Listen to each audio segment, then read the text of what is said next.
Bien, les filles, on a tout le monde. Allez, 5 minutes, on réveille un peu tout. Ingrid et Mathilde, vous êtes 4 assistantes spécifiques, donc 2 dans un groupe et 2 dans l'autre groupe. D'accord, ne vous mettez pas les 4 ensemble, il y a aussi Laurence et Marina. Donc le stage d'aujourd'hui, c'est notre stage de début de saison. On n'a pas pu le faire plus tôt, donc c'est pour ça qu'on le fait ce week-end. Et ce stage a une particularité puisque en fait, on souhaite regrouper toutes les arbitres féminines de la Ligue, donc qu'elles officient en district ou qu'elles officient sur les compétitions régionales. Donc on a vraiment un public très hétérogène puisqu'on a des âges différents, ça va de 14 ans jusqu'à 57. Et on a aussi des débutantes et des filles beaucoup plus expérimentées. Et après là. Ah là, c'est le temps que ça monte au cerveau là. Oui, je fais attention, quand on a relevé 3 phases. Ah oui, j'aime bien. C'était pas fini. Là, c'est fini, il y a 3 phases. Maintenant c'est fini, mais il y a 3 phases. Il faut avoir la vision globale de l'action et ce qui vous avancera sur les appels de balles de droite et de gauche et qui vous permettra d'aller sur l'action suivante. Où est mon prochain problème? Et en permanence, où est mon prochain problème? On a travaillé ça ensemble. Je suis au tout début de l'arbitrage féminin au niveau de la fédération. J'étais un des premiers à arriver là-dedans. Donc c'est toujours pareil. Il y avait bien des arbitres féminines. Le problème, c'est qu'elles n'avaient pas leur place au milieu de tous ces hommes. Donc aujourd'hui, on a pris conscience qu'on devrait avoir des arbitres féminines, ce qui est le cas.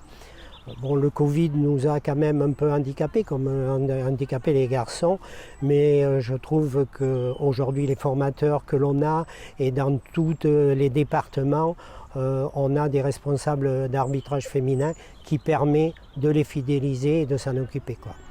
Tu m'as signalé quoi? Agathe, Agathe, en fait, comme tu pars, ça met le doute. Aujourd'hui, dans la Ligue, on est à peu près à 140 féminines. Donc, on est une des ligues en France les mieux placées au niveau de l'effectif féminin. C'est sûr que moi, à l'époque où j'arbitrais, on se comptait sur les doigts d'une main presque. Donc voilà, ça a bien évolué. C'est aussi une volonté politique de notre Ligue de développer l'arbitrage féminin.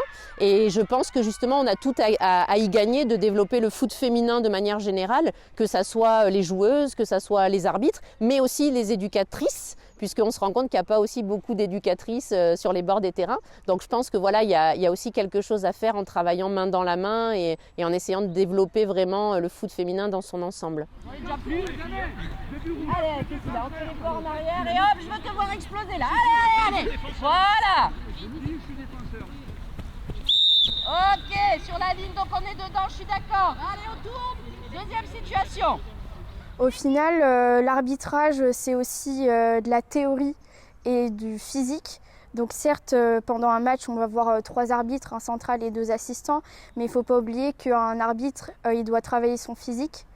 C'est comme un joueur, à un moment donné, on fait les mêmes kilomètres qu'un joueur. Il faut que la condition physique soit présente sur le terrain et il faut que la théorie soit acquise aussi, puisqu'un arbitre doit connaître ses lois du jeu. Donc Laure, elle te demande quoi? Ah, coup franc pour la ok. Et elle te dit le numéro et la couleur? Rouge 9, ok. Rouge 9, vous êtes 9? Rouge. Ok.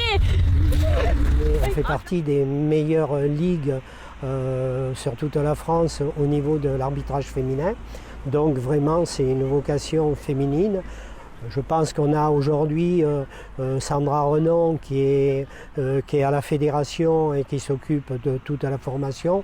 On a des piliers de l'arbitrage féminin, donc on devrait réussir. Maintenant, il faut que tout le monde prenne conscience que des féminines, il n'en faut pas qu'en Gironde, il faut dans tous les départements et c'est ce qu'on va mettre en place.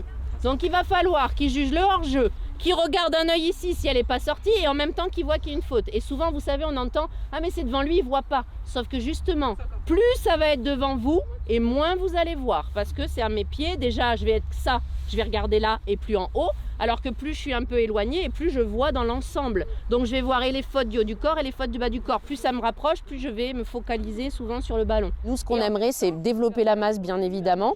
Et ensuite, justement, une fois qu'on aurait cette masse, ça serait de pouvoir faire évoluer ces filles. Donc voilà, c'est vraiment que chacune arrive à trouver sa place. Celles qui veulent évoluer, qu'on puisse les accompagner s'accompagner et aussi ne pas oublier la masse. Donc on essaye de faire un petit peu ces différents groupes. Après, ce stage aussi nous permet de connaître les filles et de pouvoir affiner ces différents groupes avec des objectifs différents. Merci beaucoup, voilà. Merci à vous.